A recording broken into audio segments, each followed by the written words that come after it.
Okay, welcome back to the morning session of the Saturday at PyCon 2013. We've got a panel session up next, which is going to be introduced by Ashish Laroya. The topic is scaling community diversity outreach. So please make the panel welcome. Hi, everyone. Nice to see some familiar faces in the room. Wow, there's such an echo. Okay, so I'm Ashish Laroya. With Jessica, we started the Boston Python Workshop for Women and Their Friends. A year ago, I gave a talk about that with just me talking, and 2 years ago, Jessica and I talked about it. And this year, there's 4 people talking about different outreach events they've worked on that are similar. So I hope next year we'll have 16, and so on. This panel is called Web Scale Diversity Outreach, How Sharding Really Improves the Diversity of Your Community. And you'll see that through the 4 different panelists. So respectively, we have Jessica McKellar of the Boston Python Workshop, Daniel Choi of Railsbridge Boston, Dana Bauer of PyStar Philly, and Naomi Cedar of the Chicago Python Workshop. And there's lots of other diversity outreach workshops that people work on that we just didn't have time to fit into the panel, and lots of other people who've worked on these workshops that are here at PyCon. So Jessica, if you want to start. Oh, I guess I should quickly structurally say, that we'll do about 5-minute lightning talks by each of these people, and then open it up to Q&A with the audience. Thank you, Ashish. So, how do I make it? Slides, please. Thanks. Thank you. All right, so I come from the Boston Python Workshop, and I'm also an organizer for the Boston Python user group under which that workshop runs. And I guess we're sort of the grandmother in this room of outreach, and you'll hear a lot more about ways that we've been able to work with other cities and other user groups to do great outreach initiatives this past year. But so the Boston Python Workshop, it is a free, volunteer-run, 2-day intro workshop for women and their friends.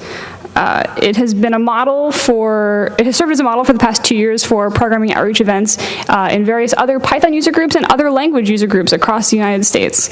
And one of the things that we've done is written a lot of custom content to provide a high-quality intro event for beginners that has all been put online under a permissive Creative Commons license and has been used to wondrous effect by a lot of other groups, and that's been very exciting.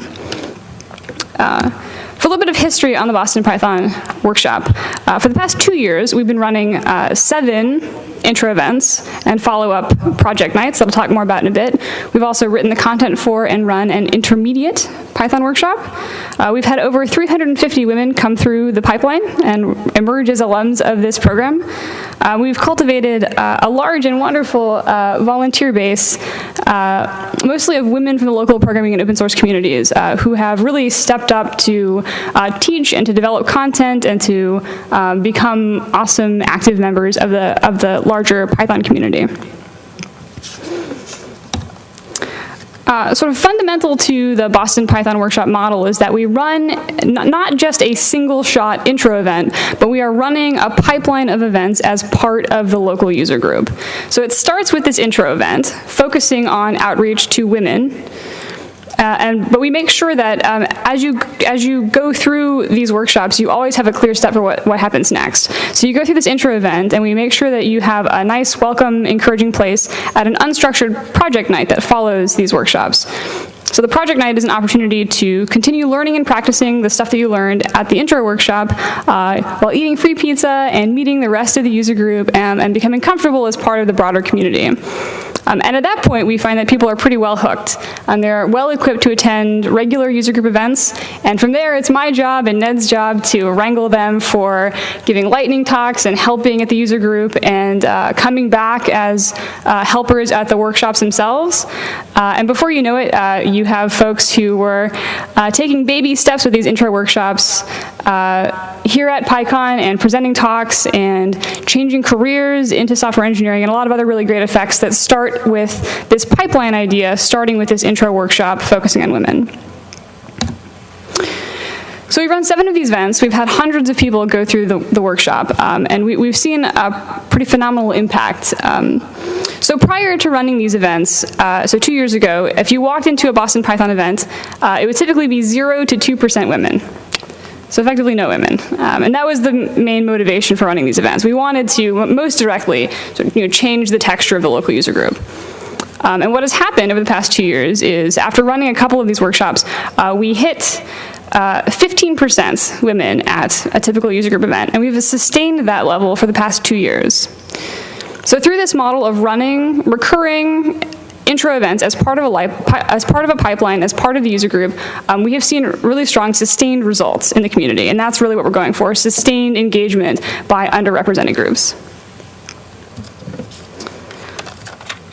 A side effect of this that we maybe didn't anticipate when we started doing this is that when you run diversity outreach events, you are actually sending a signal to lots of people. So even though you have directly a bunch of women coming through this pipeline into the Boston Python user group, you're also telling everyone else in the community that you value and welcome beginners and that you are here to encourage and support people of all programming backgrounds and all backgrounds. And so a side effect of running these intro workshops is that the population of the user group really exploded over the past 2 years. In fact, our size quadrupled. And we have since become the largest Python user group in the world. And we attribute a lot of that success to running these intro events. All of these people are not women who are beginners, but they're also women who are experts, and musicians, and scientists, and people who hadn't thought about the Boston Python user group being a great place for them until they got the signal from us that we valued and wanted them to be a part of it. We've also been able to, with the support of the Python Software Foundation, grants through the Python Software Foundation and the Anita Borg Institute, help other user groups in the US develop, bootstrap their own version of these intro workshops focusing on women. And you're going to hear a lot more about exactly that in just a couple of seconds. But so we've become a lot bigger, a lot better, a lot more diverse. It's been a lot more fun. We have a lot of really great personal success stories that I can't go into here, but if you talk to us afterwards, women who have gotten software engineering jobs that were the seed of that learning started at the workshops, and moms who have picked up programming with their kids, and a lot of other really great stories. So it's been a very gratifying experience for me personally, as well as for the user group as a whole. So my message to you is if you're thinking about outreach and as you hear about them talking, as you hear from them as they talk about it, think about doing diversity outreach as part of a pipeline, as part of an existing community, and that way you'll get sustained results that impact not only you locally, but also the broader Python community. Thanks, Jessica.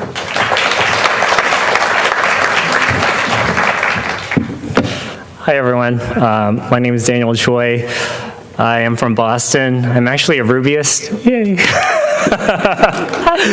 I never could have expected to stand up here at PyCon, not only because I'm a Rubyist, but I've never done outreach before, but it's funny how life throws a curve at you. Just a little bit about me. I love Vim so much that I'm a borderline obsessive. I'm so obsessed that I really got annoyed every day that I had to check my email through this interface. So I wrote a program called Vmail, which let me do all my email in Vim, and then I was happy. Okay, so here I'm representing Railsbridge Boston. What we do is, like Jessica said with Boston Python Workshop, is that we run introductory workshops for women to give them the best possible, the friendliest, warmest, most encouraging introduction to programming that we can possibly give in 2 days. It all started pretty recently, May 18th, 2012. It was on the Boston Ruby mailing list. Suddenly a discussion thread flared up where everyone started talking about how we were not friendly enough to beginners, how we didn't have any women coming to the Boston RB monthly meetings, and we really wanted to do something about it. But the fact was, 2 years earlier, we had tried. We formed an outreach committee, we gave people responsibilities, we told people to come up with a plan, but nothing ever gelled together, and basically it crashed and burned. 2012, suddenly the planets came into alignment, and the reason is because on YouTube, we found this video.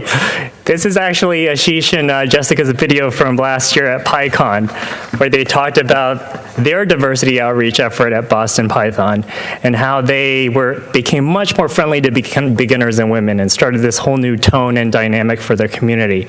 And that was exactly what we were looking for. And not only did they show us that it could be done, they showed exactly how they could do it in this video. So all of you should definitely see this. It lays out the game plan. So the first element was Boston Ruby Project Nights. We did have a hack night, which was sort of unfriendly, where everyone just came into a room and stared at their computers and didn't talk to each other. But following Jessica and Ashish's model, we decided to advertise it as a beginner-friendly project night where people helped each other. You know, you come, you ask questions, you can help people out, you can try to mentor people on the spot, and that turned out to be a really great success. The energy level was tremendous. It was something we had never experienced before. Here's some pictures. There's me. Okay, and then we tried something bigger. We tried a women's workshop. I was very intimidated to do this. There were a lot of moving parts. You have to recruit TAs, you have to get sponsors, you have to recruit students, you have to make sure the budget is right for the amount of food, depending on the number of attendees. You have to make sure Wi-Fi is there. Anything can go wrong and make it a disaster. And in fact, we had a couple of close calls. But it turned out to work out fine. Our first one, we had 44 beginners, including 36 women. We had 17 fantastic teaching assistants who were totally dedicated, including 6 people who lectured on various topics in web development and Ruby. Here's one of our lecturers. It was at the Harvard Law School. It was a very swanky, swanky place. There are some students. And I love this picture because we welcome people who were interested in learning Ruby even later in their careers, you know, trying to make a career transition. The guy on the right, his name's Gary. He had programmed in like these ancient languages like Fortran and stuff, and now he wanted to retool. And I thought that was great. And there was the classroom. Then we decided to try to do this every 3 months. So the next one was in November. We planned a slightly bigger workshop, and this was at MIT. 60 beginners, 47 of them women, 25 teaching assistants, and we're starting to build this army of volunteers. Here's what the room looked like. See the happiness on their faces as they learn how to program. I gotta say, this picture is really great for me. I mean, this is really the core of the operation, and it probably will be if you try to run these things. The teaching assistants make or break the workshop. I mean, they have to be friendly, they have to know what they're talking about, and they have to really help beginners, and it has to show. And we're really lucky to have these sorts of people. Here they are introducing themselves to the class. This is usually the first moment of comic relief, you know, when people talk about themselves and say something weird. 30 seconds. Okay. Here are the stickers we got. We decided to get laptop stickers, which are a great idea because they're cheap and you can get them fast. Here's the curriculum that we go through, and we actually made a little pie chart, dynamically updating pie chart graph that showed how many people in the class completed each lesson. Here's the app we have the students build. It's a very simple to-do app, but it basically illustrates all the main principles of web development. And here we actually ended up using it to vote on the beer towers we're going to order at the after party. Okay, so we did another workshop in January. Just some pictures. Again, the happiness of learning programming. And then March, the most recent one we did, our last one. Okay, I'm almost done. And the twist was we had a gunman scare. And I'm sure some of you heard this on the news. A gunman was reportedly on campus that morning and we had to cancel the event. But we quickly regrouped, we rescheduled for the next weekend. Most of the people came back and we managed to do it. The attendees all really appreciate it, and I think you'll find out that too. I mean, here's the rating graphs from our surveys, and here's like a representative quote from the feedback form.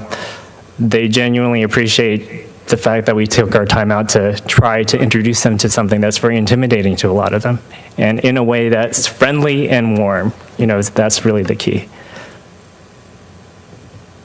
So I'd just like to thank you guys, Python. You really led the way here, and you helped us do this. Thank you.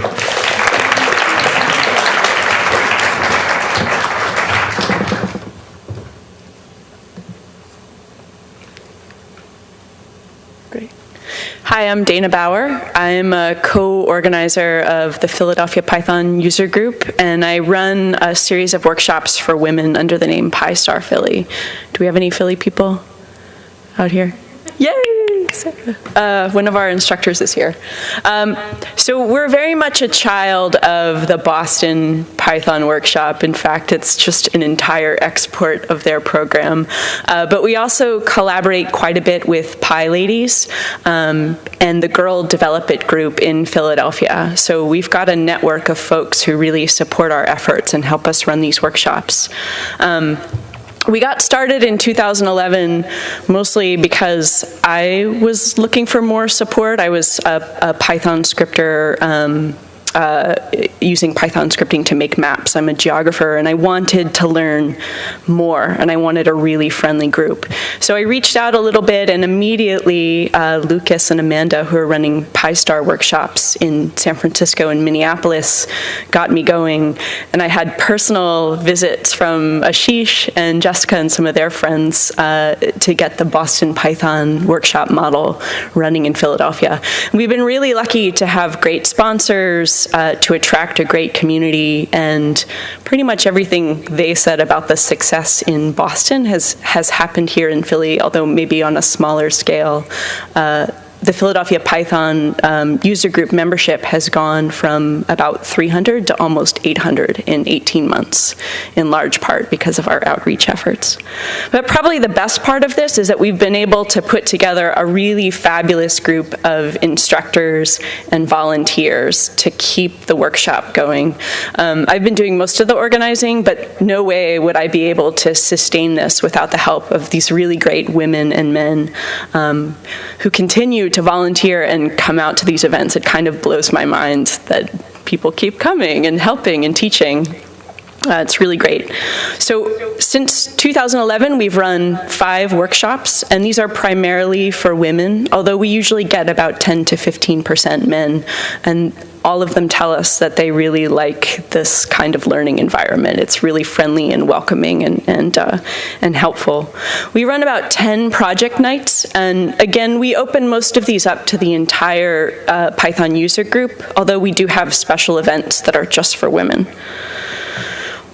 We have 130 graduates of our workshop, and this is something that I'm really proud of. And because we use the Boston model and run them under the umbrella of the user group, they're all members of the larger Python community in Philadelphia.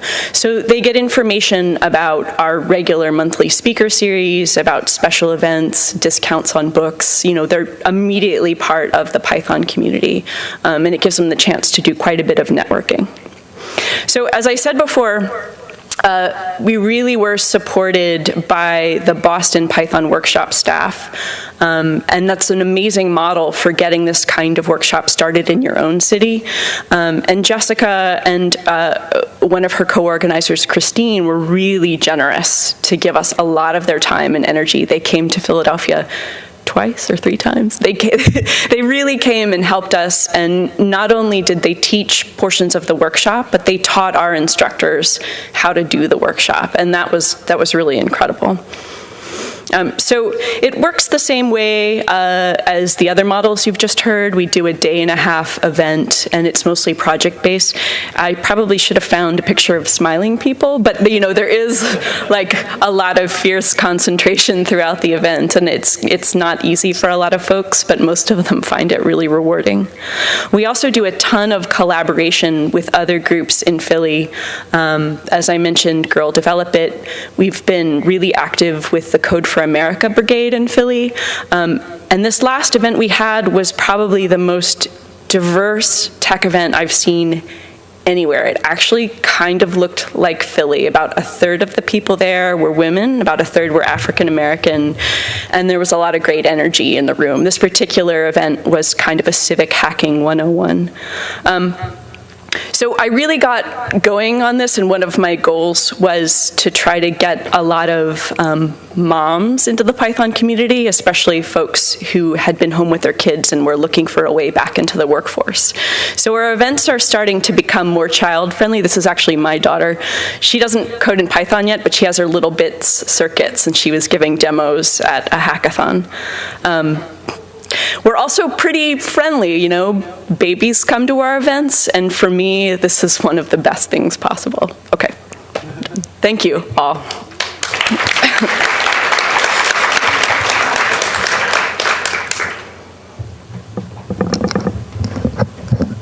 Hello, my name is Naomi Cedar. I'm one of the 3 core organizers for the Chicago Python Workshop. Again, we've modeled our curriculum almost entirely on the scheme that you already heard about, so I won't really talk about that a whole lot. First of all, the 3 of us, Sheila Miguez is sort of the mastermind of the group, and she's sitting right out here. You're going to see her picture in a second when we go to the slides. I am sort of the lead teacher. Bonnie King, who also is one of the core people, is sort of our operations person who makes sure we get everything done on the day.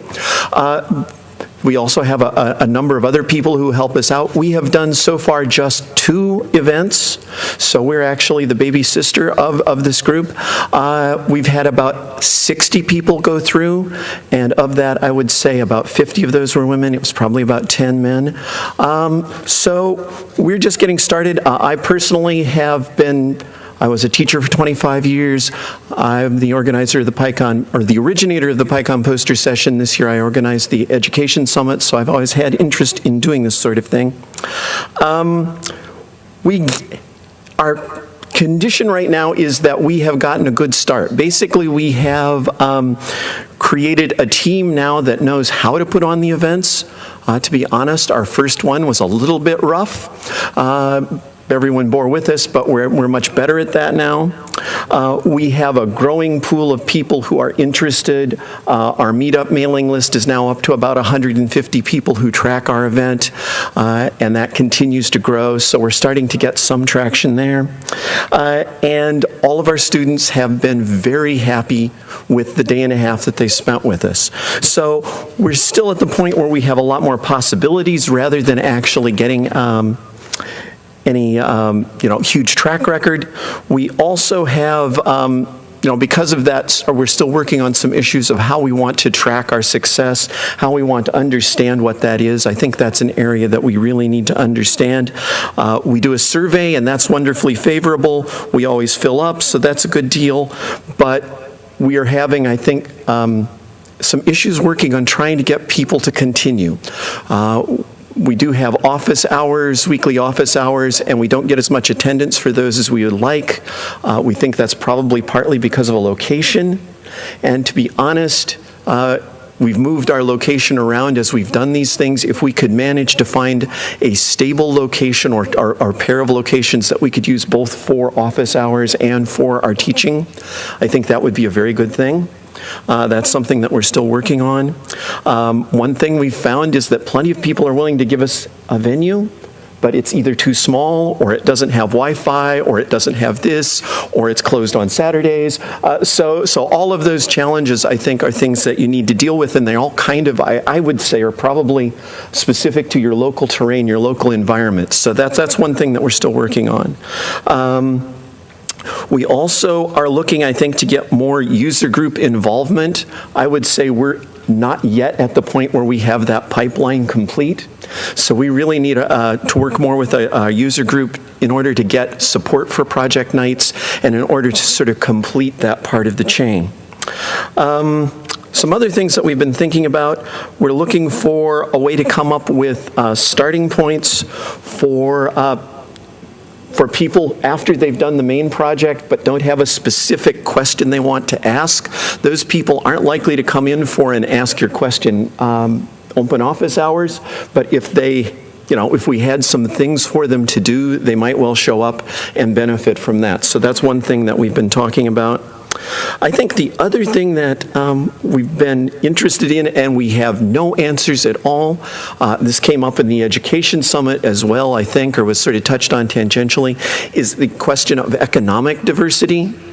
And that is, most of the people that come to our workshops so far, they may be students, they may not have a ton of money, but they have their own laptop, they have the free time to take off for a day and a half and not worry about childcare or a second weekend job or various things like that. So We're starting to talk to some local groups. There's a group in Chicago called Women Employed to see if we can't actually increase that particular aspect of our diversity.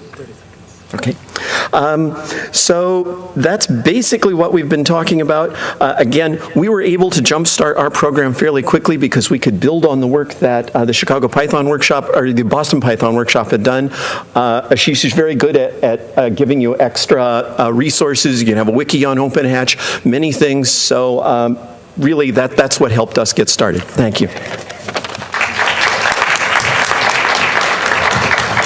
So we have just about 5 minutes left. I want to quickly cycle through these photos to show you how great Chicago is, and then leave this slide up.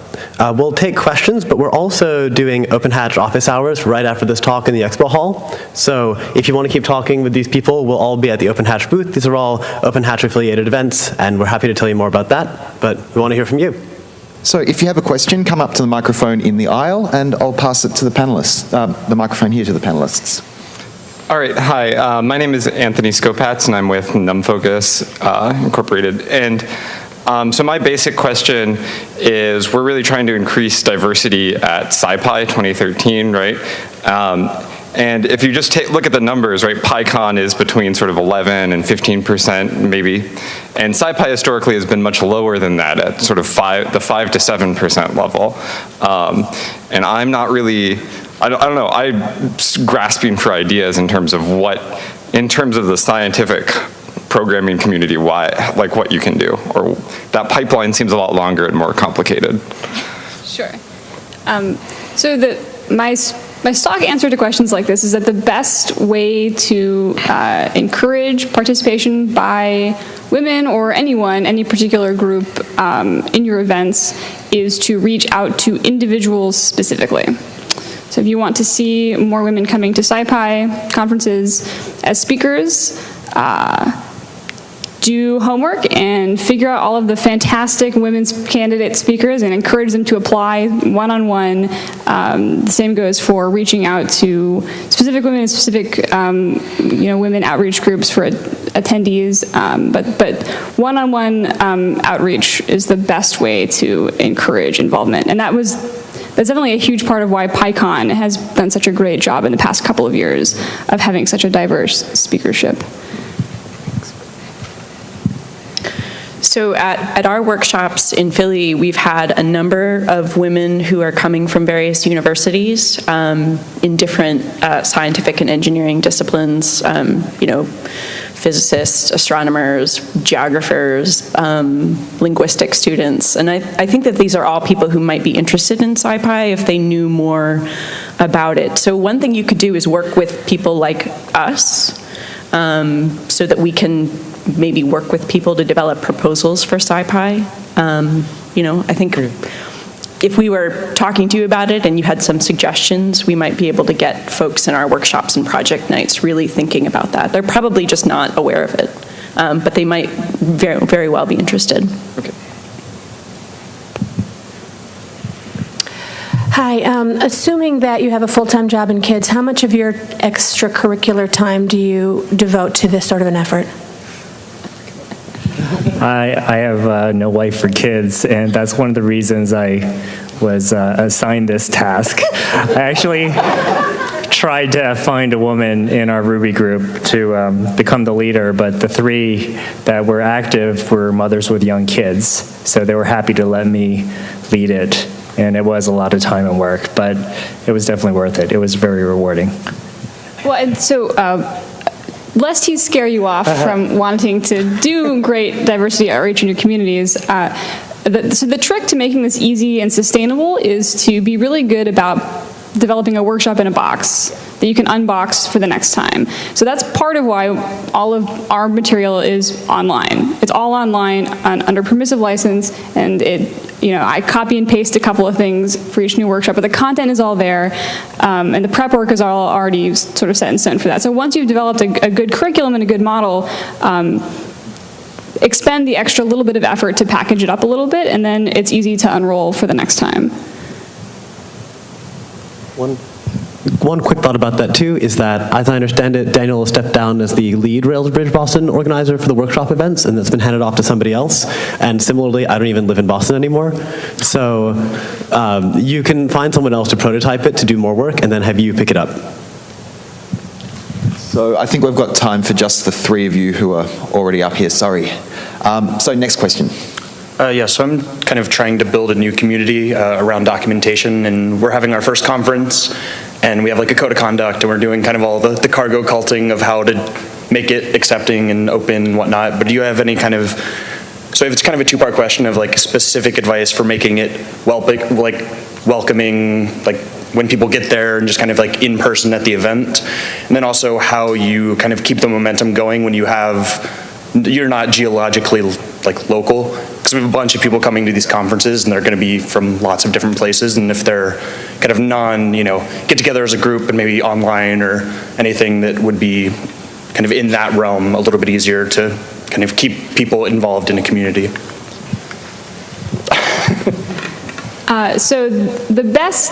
So one of the best things about being at conferences and being at sprints and being involved with user groups and getting to interact with beginners in all of those events is that beginners keep you really honest about being good about documentation, being good about being welcoming, being clear about your mission.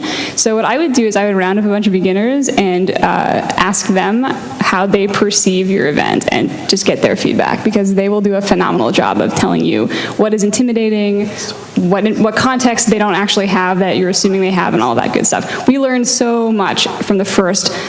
So, the Boston Python workshops are for absolute beginners, so not people with prior programming experience. And we discovered running the first event that we had made so many assumptions about what people know. So ask your beginners, and I think they'll give you a ton of really good advice. We'll make one more question. Yeah, I was just wondering, there's a lot of great advice about how to structure an environment and an event, but I don't know how to promote it outside of the community that's already so lacking in diversity that I can't find the people I'm trying to make more welcoming for. Have you already created the event yet? I ran PyCarolinas last year, and I'm working on the next one this fall, and I just don't know how to promote that outside of my local group that is fairly closed. So what we found for the Boston Python workshop, it was this kind of intriguing, difficult situation where you want to attract dozens or scores of women and their friends to this new event, but there's nobody on the meetup list. How will you possibly get attendees? But as many of you, I think, who know me know, we filled up that workshop in under 2 days, and we did it because what we created was an opportunity. It was a learning opportunity that was rare, and it was targeted at people who were underrepresented in the community, which meant people who knew those people thought, who is the woman in my life, or the 1,000 women in my life who are coworkers, who I can send this to? So I think making it an opportunity is the big thing. I think I can also say, based on what I did for the Education Summit, if you can find even one contact, the first thing you ask after you get them to think about attending your event is, who else do you know anywhere who might be interested in this? And if you can build on that, you can get a network effect that actually does get you a little bit of traction. I think we need to wrap up now. So we'll have office hours at the Open Hatch booth? Yes, so if you're interested in speaking to our panelists, get along to the Open Hatch booth, which is over in the Expo Hall. That's it, all we have time for, so please thank the panelists.